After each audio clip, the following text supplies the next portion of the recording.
Ay. 1, 2, 3. I'm still in love with my ex.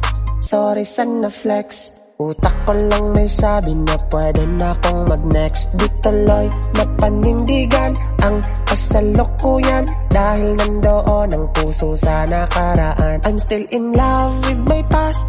Baka siya na yung last. Pasensya na sa present, maling feeling ang nakas. Di naman sinasadya na saktan ng kusa. Minalas ng anim mo'y merong itim na pusa. Kay hirap sumugal lalo sa nakaraan. Kaso bahala na, gusto ko lang masubukan. Malibang kumusta ulit sa relasyon, nakakatalo lang. Kaya ba today na trabahuhin ng kakatapos lang? Carry pa ba? Dugtungan ang merong tuldok na? O baka pwede pa na muling mapasakin ka?